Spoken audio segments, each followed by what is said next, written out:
Evet, bayağıdır yoktum ve aman aman ortalık yangın yeri olmuş. Yine birileri birilerini gazlamış. Arkasından da koşan koşana. Bugün Minnet Prepeçi'nin göz alıcı ve aşırı sürükleyici görev serisinden ve bu hafta yayınladıkları son derece etkileyici Zalatat sinematiğinden bahsedip şu son dönemde dönen dramalara dair kendimi çok yormadan bir çift laf edeceğim o kadar. Hadi öncelikle müthiş heyecan verici, yeri yerinden oynatan Prepeç görev serisini özetleyerek başlayalım. Rumors suggest that Xalatath's Twilight's Blade cult has been recruiting in Alliance cities. Eğer Alliance oynuyorsanız Void Elf'leri Aerea ile birlikte yöneten Ambric'le, Horde oynuyorsanız da Silvermoon'un baş büyücüsü ve benim çok sevdiğim Romat'la Orgrimmar'da buluşup Twilight's Hammer'ın Temu'dan alınmış hali olan Twilight's Blade tarikatının Stormwind'de Orgrimmar'da mürit topladıklarını öğreniyorsunuz. Bunun sebebi de Azeroth'un şarkısı Radiant Song gezegen üzerinde yayıldıkça bunu duyan ve olaylardan haberi olmayan sıradan halkın umutsuzluğa ve korkuya kapılması ve bir cevap arayışı içerisinde bu tarikatın eline düşmeleri. Please be discreet. Not everyone who seems suspicious or who practices void magic is necessarily a danger. Görev hikayesinin bir katmanı Zaatat'ı tapan tarikatı durdurmak ve amaçlarını öğrenmeye çalışmaksa, diğeri de Ambric ve Romat arasındaki bu fikir ayrılığının iyice gün yüzüne çıkması. Evet, hiçlikle uğraşan herkes tehlike oluşturmak zorunda değildir, Romat'ın ısrarla söylediğinin aksine.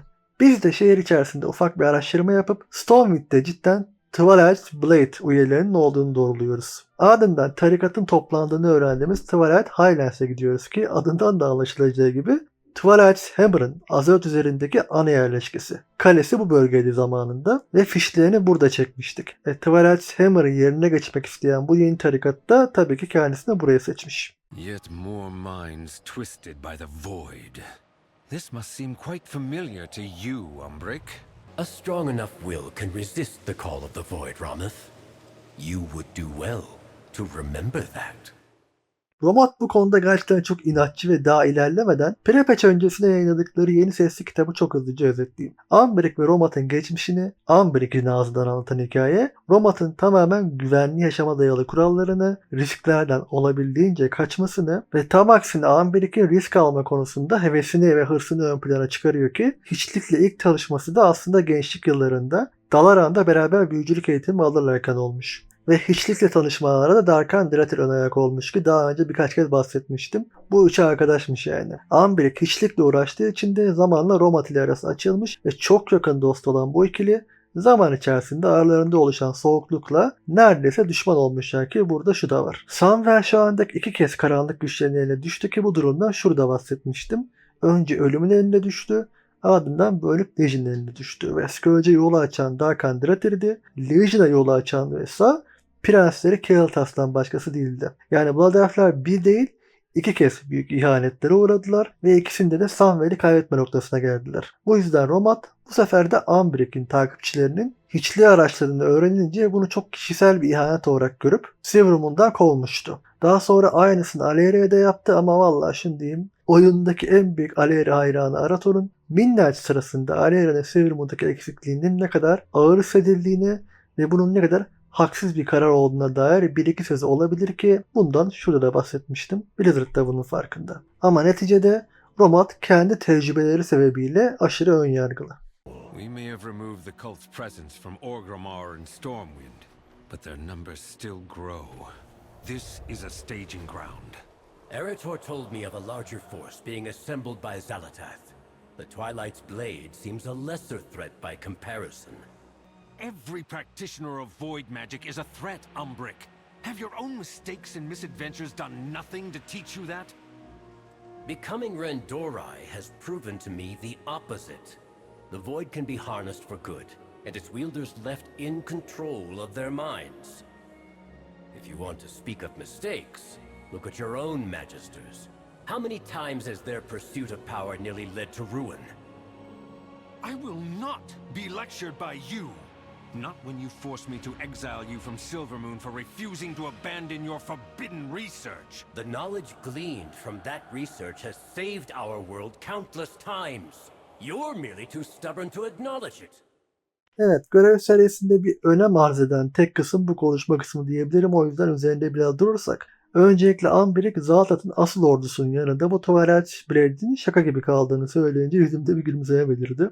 Bahsettiği ordunun adı Devouring Host. Nasıl Sargeras'ın Legion'ı, zavallı Mawsworn'u varsa Zaltat'ın da her şeyi tüketmeyi amaçlayan Void ordusu Devouring Host'u var. Kendisini Dimensus'la aynı noktaya konumlandırdı yani şu an. Ama biri bir ölümlü, dünyası için amaçlayan sevdikleri için gözünü kırpmadan her şeyi göze alabilecek çılgın bir kadın şu an Wildstorm'da. Avının peşinde. Kimsenin gitmeye cesaret edemediği yerde ve hayatta. Alera Windrunner. Hani Ambric'in kıçını Alera kurtardığı halde adını ağzını bile almaya gerek görmediği Alera şu an o ordunun zayıflıklarını anlamaya çalışmakla meşgul. Bundan not düşeyim dedim. Ama Ambric en azından Romat'a göre kat be kat daha açık fikirli ve vizyonu geniş. Hayatı boyunca kartlarını güvenli şekilde oynamaya odaklanan Romat kesinlikle kapalı. Yani tamam, özellikle başlarına üst üste gelen şeylerden sonra çevresinde duvarlar örmekte haklı olabilir. Ama ister kabul etsin ister etmesin, Alera'ya, Ambric'e, Void Elf'lere ihtiyacı var. Daha şu videoda demiştim, bu iş öyle sırf ışık ordusuyla falan çözülmez ki, göreceğim o ışığın yüce ordusunun ne hallere düştüğünü minnetta. Ağzımdan spoiler çıkmayacak artık bu kadar yaklaşmışken, ama Türk WoW topluluğunda ışığı seven çoktur. Büyük hayal kırıklığına uğrayabilirsiniz minnetta, onu söyleyeyim. Ambric ve Romat arasındaki tansiyonu da aradan çıkardığımıza göre görevlerin kalanını özetleyeceğim. Çünkü üzerine durmalık çok bir şey yok cidden. Yine de birkaç detaya göz atalım da ayıp olmasın madem. Bu Twilight Blade tarikatının kuralları da var tabi. Bazıları şunlarmış. 1. Her hareketinizde Zaltat'a tapacak ve itaat edeceksiniz. Ya oğlum bu ne, kafayı mı yediniz? Gerçi benimki de zoru. 2. Azeroth'un sonunun geldiğini sürekli duyurun ki Zaltat'ı herkes bulsun. 3. Kadim bilgi arayışı sırasında bulduğunuz veya sizi bulan karanlık güçlere sarılın. 4. Acı çektirme fırsatı bulduğunuzda bundan zevk alın. 5. Karargahınızı korumak için tüm gücünüzle savaşın. 6. Asla çekişten bahsetmeyerek bıçağın imajını koruyun. İlk madde harici dikkatimi çeken bir tek bu sonuncusu oldu. Twilight Hammer, Cho'Gath'ın Draenor'daki ork klanlarında oluşturduğu ve hiçliğin kazandığı geleceğe tapan bir tarikattı. Azeroth'a geldiklerinde ise odakları Cosmic Void'den ziyade her zaman Old-God'lar olmuştu. Bu Zaltat tapıcıları ise sanki Twilight Hammer'ın da mirasını silmeye çalışır gibiler. Boşuna demedim Temu'dan alınma Twilight Hammer diye yani. We are the Twilight's blade, the void black dagger Xalatath wields against Azeroth. We cut deep. Blood, carnage, chaos. This is what gains her favor. This is our glorious purpose. We shall strike at the heart of Azeroth and end this flawed world. For Xalatath, for the Twilight's blade! Evet, şu an Zaltat'ın arkasında kendi ordusu Devouring Host ve Azeroth'ta da işleri sinsice halledip yandaş toplamasını sağlayacak Twilight Blade var. Yani planı, ordusu ve kalesi hazır. Açıkçası Prevach'in muhteşem hikayesi konusunda söyleyeceğim, üzerine konuşmaya değer bulduğum başka bir şey yok ki buna bağlı olarak da şunu diyeyim. Madem yani açık açık, bok gibi bir Prevach. Yani çok affedersiniz. Burada hikaye üzerinde konuşuyorum. Fakat The War Within'de de aynı haltı yediler zaten. Hatta The War Within daha da kötüydü. Bu en azından yarım saat falan sürüyor. The War Within Prepatch hikayesi 5 dakika sürmüştü. Ama sonra ne oldu? Dağran yok oldu. Khadgar kendini feda etti. Sonra devamı geldi. Gayet de güzel açıldı The War Within ve devam etti. Midnight'ta Expansion'ın kendisi böyle başlayacaktır ki Sunwar Savaşı da açılacak zaten. Ayrıca artık expansionların en son peşlerinde asıl bağlayıcı hikayeyi veriyorlar aslında. Dragonflight World Soul Saga'ya bağlamaları ya da şurada konuştuğumuz şekilde The War Within'de Midnight'a bağlamaları gibi ki gayet de iyi bir görev serisiydi. Yani bu hikayeleri Prepatch'lere koymak yerine farklı noktalara koyuyorlar. Prepatch hikayeleri de genelde böyle hafif hatta sönük kalıyor. Yani The Last Titan'da da böyle olabilir, şaşırmayın. Bu konuyu da aradan çıkardığımıza göre gelin son yayınladıkları ve benim de açıkçası beğendiğim Zaltat animasyonunun analizine geçelim. Blizzard, aylardır sessiz kalan Blizzard bana nazire yapar gibi yeni sinematik atacağı günü seçmiş olacak ki 9 Şubat akşamı yeni sinematik yayınları verdiler Zaltat hakkında ve şaşırdım. İki sebepten dolayı. İlki, ben açıkçası Arator ve Liadrin hakkında animasyonlar bekliyordum ki belli olmaz. Belki gelir ileride. Expansion çıkmadan önce toplamda kaç animasyon göreceğimize bağlı.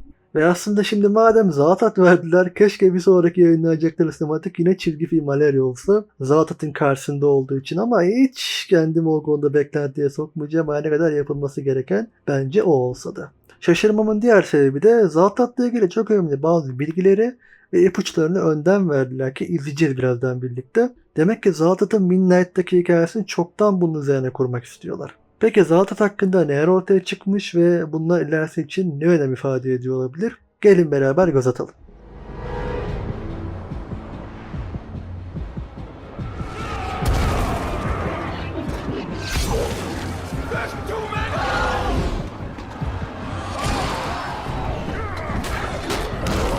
Nexus King. Zalatath is supreme. Join us. Or be consumed. My ethereals will never be found again. Zalatath be damned! Şimdi her şeyden önce burada ne olduğunu ve bu olayın ne zaman yaşandığını netleştirelim. Burası hiçlik saldırısı altında bir dünya. Spesifik olarak Zaltat'ın ordusunun istilası altındaki, aslında sinematiğin açılışıyla Midnight fragmanındaki Silvermoon istilasındaki gökyüzünün tıpatıp aynı olduğunu görebilirsiniz. Ben hatta bu yüzden acaba sinematik Silvermoon'da mı geçecek diye düşünmüştüm bir an. Peki Salhadar tekrar nereden çıktı ve daha önemlisi, bu herif Dimensius'a çalışmıyor muydu? Niye şimdi Zaltat'a karşı duruyor? Şöyle, Salhadar evet Dimensius'un hizmetkarıydı ve halkını yani Ethereal'ları onun adına yönetiyordu. Ancak kendisini The War Within'in sonunda Dimensius'tan hemen önce mağlup etmiştik. Another king falls. You should be glad I know a loyal, tractable servant when I see one.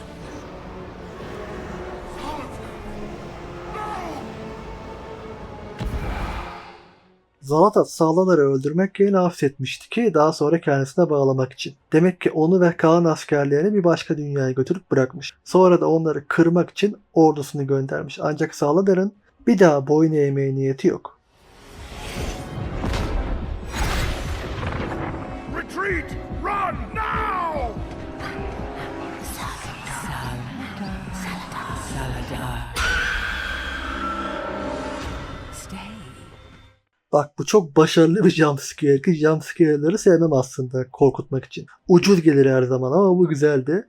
Ruh hastası geldi sahneye ve şu videoda Zaltat'ı sonunda gerçekten kötücül ve dengesiz göstermeye başladıklarından, sonunda o sahte maskesini attıklarından bahsetmiştim. Bunu sürdürmüşler. Gerçi o maskeyi bu sinematikte tekrar takmaya çalıştılar ama ben o numaraları yemedim.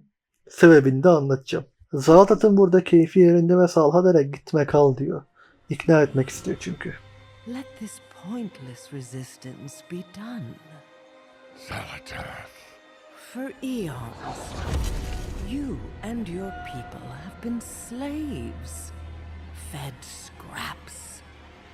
But I offer you a freedom beyond imagining. Empty promises. Yalanlar burada başlıyor zaten. Özgürlük sunduğunu vaat ediyorsun ama isteğin aslında bir efendiden başkasına geçmesi. Bunlar çok alışılmış vaatler. Halihazırda başka birinin kölesi olanlara aslında ne kadar az şey elde ettiklerini vurgulayıp onlara asıl gücü ve özgürlüğü kendisine sunacağını vaat etmek. Ve şu da var. Akla hayale sığmayacak özgürlük aslında kaostur başlı başına. Çünkü WoW'un kullandığı hiçlik temasının nesin kaynağı olan Lovecraft'ın hikayelerine göz atarsanız onda da eskilere, yüce eskilere tapanların aslında sınırsız bir özgürlük içinde akıllarını kaçırdıklarını görürsünüz. Amantul ve Titanların temsil ettiği baskıcı ve kısıtlayıcı rejim ne kadar yanlışsa akla hayale sığmayacak özgürlük de o kadar yanlıştır. Benim Void'e karşı duruşumun değiştiğini eski takipçilerim fark etmiş olabilir. Evet, zaman içerisinde yavaş yavaş değişti. Bu sürecin nasıl yaşandığını şimdi değil de bir şu Midnight'ın başlangıç fırtınası geçsin, 2 ay sonra falan oturur sohbet havasında konuşuruz. What do you know of our suffering? Burada hemencecik araya gireyim. Gözleri, daha doğrusu bizim alıştığımız şekilde insansı gözleri olmayan bir Ethereal'a duyguları yüzünün diğer kısımlarıyla verebilmek müthiş bir başarı bence ki yüz ifadelerine özel ilgisi olan biri olarak ben hayran kaldım. They say that I am the harbinger of the void. That I am the blade of the Black Empire that was. There have been many tales told about me. But I'll tell you the truth no one living has heard.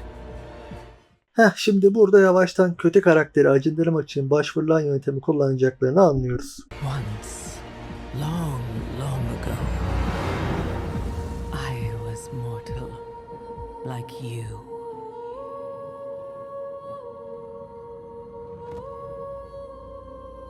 Yani Zaltat'ın özellikle son derece duygusal yapısı ve ölmekten çok korkması yüzünden ölümlü olabileceği ortalıkta dolaşan bir ihtimaldi zaten. Ancak bu Legion'daki Zaltat hikayesiyle en azından ilk bakışta çelişen bir durum. Çünkü Outcast'lardan kardeşim olarak bahsediyordu. Ancak bunun sebebi kendi içliğe tamamen bilerek, isteyerek, rızasıyla verdiği için artık kendini onların bir parçası olarak görüyor olması bence. Ve burada da yok olmuş bir dünya görüyoruz. Karanlığa gömülmüş, çürümüş, kül olmuş. Bunu yapan, bu dünyayı tüketen hiçlik miydi yoksa ışık mıydı? Yoksa yine bilmediğimiz o başka şey mi? Ve geride kalan ufak, yalnız bir çocuk.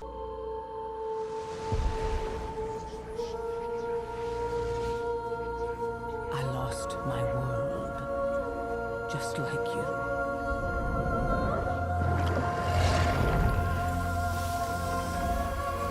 I drowned in hatred and vengeance, just like you. But the one thing I've learned over in eternity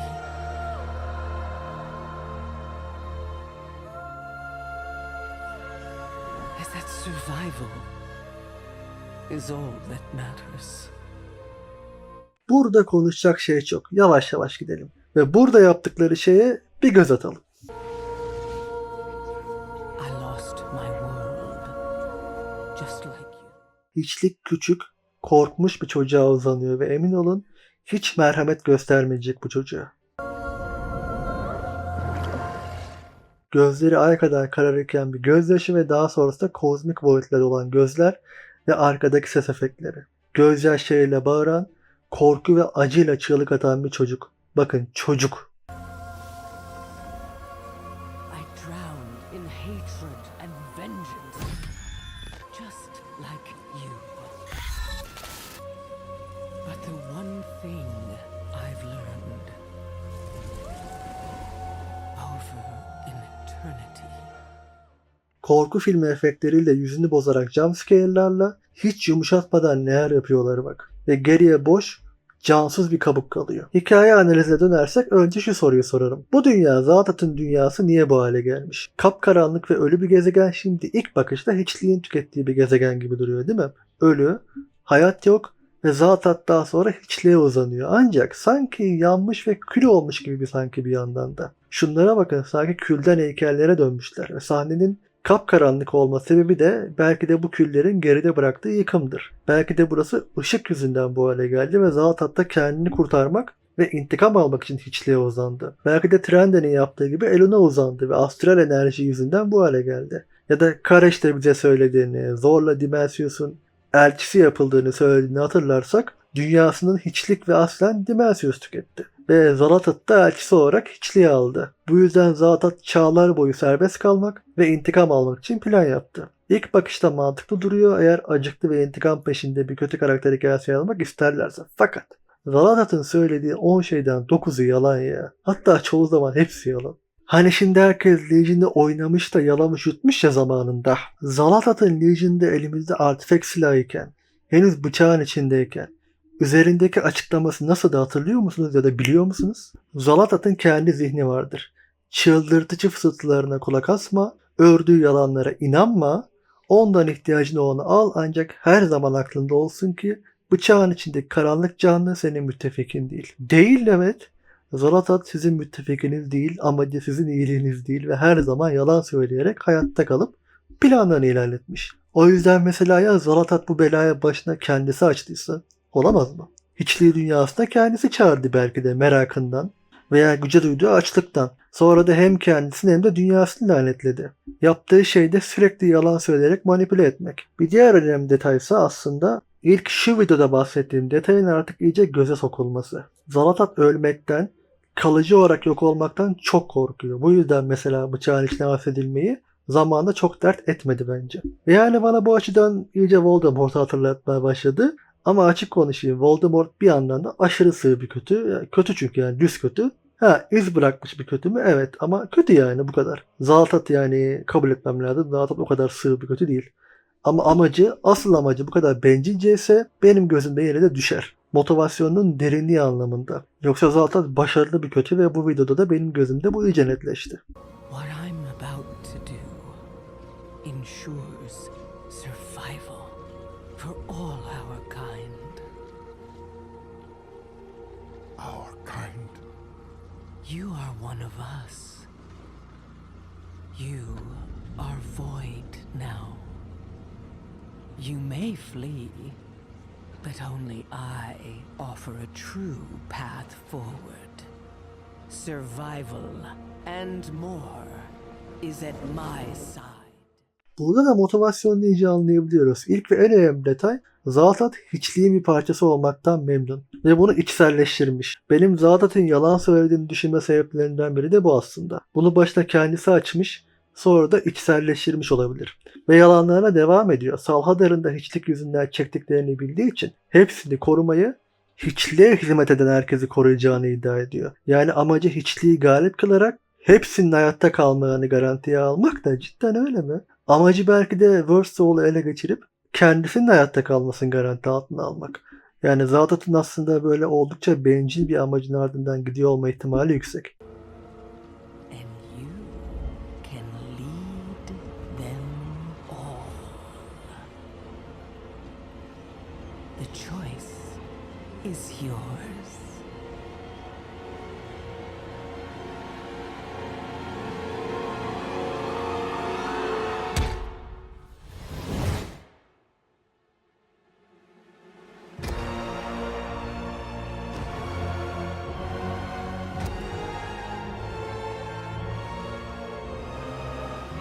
Now midnight shall fall upon Azeroth.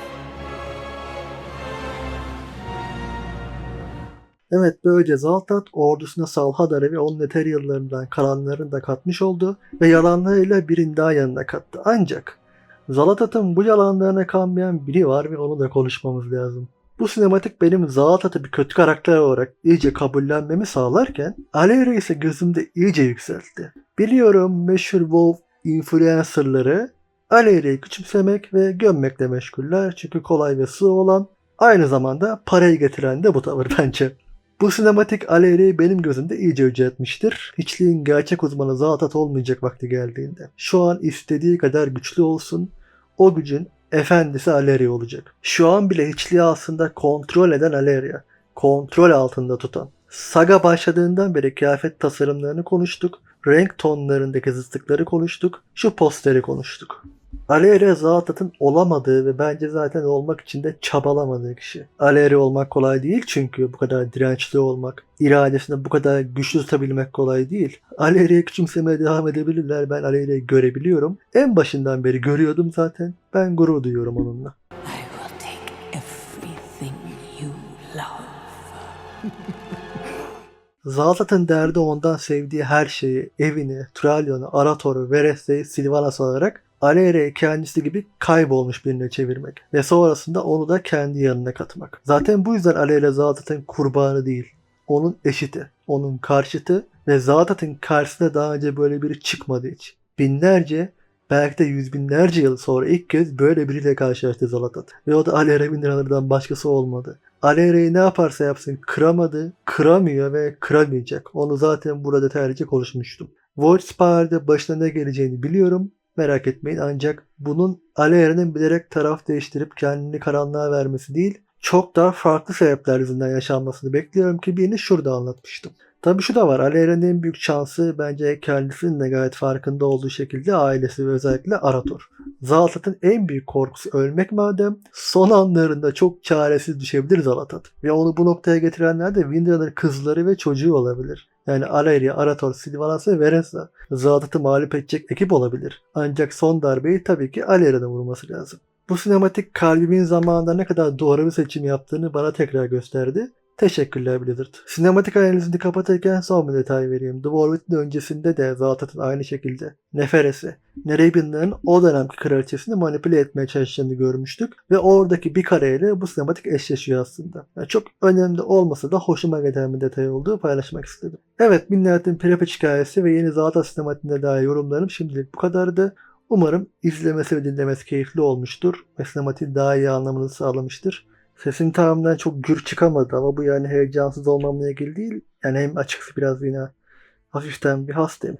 O yüzden kusura bakmayın. Hem de yani kafa olarak da yorgunum. Çok yordum çünkü kendimi şu son birkaç video için, şu son Ocak ayının başından beri gelen videolara baktığınızda.